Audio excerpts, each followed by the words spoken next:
Hello friends, আমি চলে এসেছি আমি কার্তিকা নতুন ইউটিউব চ্যানেল টু সাইড কিচেনে। আজকে আবার একটা নতুন রেসিপি নিয়ে আজ এই রেসিপি হচ্ছে নান বানিয়ে দেখাবো।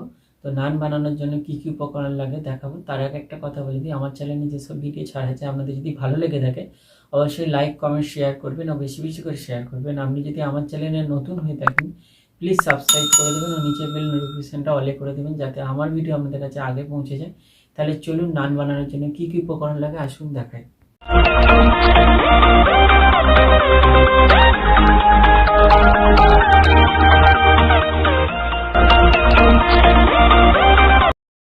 চলুন নান বানানোর জন্য কী কী উপকরণ লাগে দেখিয়ে দিই। এখানে আমি পরিমাণ মতো ময়দা নিয়ে নিয়েছি, এখানে পরিমাণ মতো টক দই, এখানে পরিমাণ মতো সাদা তেল, নুন, বেকিং পাউডার আর এখানে ইস্ট নিয়েছি। তাহলে চলুন রেসিপিটা শুরু করি। নুন দিয়ে দেবো, বেকিং পাউডার দিয়ে দেবো, ইস্ট দিয়ে দেবো, এবার টক দইটা দিয়ে দেবো। ভালো করে উপকরণগুলো মিশিয়ে নেবো।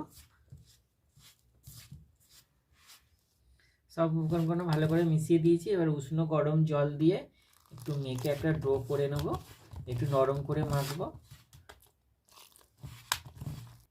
মেখে একটা ডো করে নিয়েছি, এটা আমি 2 ঘন্টার জন্য চাপা দিয়ে রেখে দেবো, তারপর ভাজবো। 2 ঘন্টার জন্য ময়দাটা মেখে রেখে দিয়েছিলাম, অনেকটা ফুলে গেছে।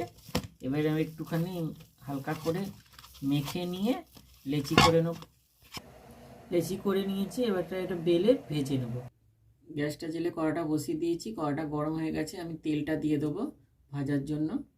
একটা লেচি নিয়ে নিয়েছি, তেল দিয়ে বেলে নেব। তেল দিয়ে দেবো, দিয়ে বেলে নেব। তেলটা গরম হয়ে গেছে, এবার দিয়ে দেবো।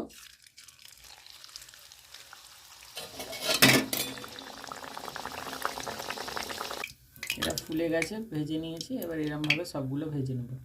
দেখুন আমার নান রেসিপিটা রেডি হয়ে গেছে।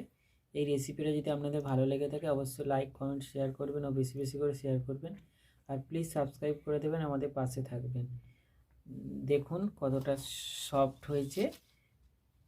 এই রেসিপিটা যদি আপনাদের ভালো লেগে থাকে অবশ্যই লাইক কমেন্ট শেয়ার করবেন ও বেশি বেশি করে শেয়ার করবেন আর আমাদের পাশে থাকবেন। চলুন তাহলে দেখা হচ্ছে নেক্সট ভিডিওতে।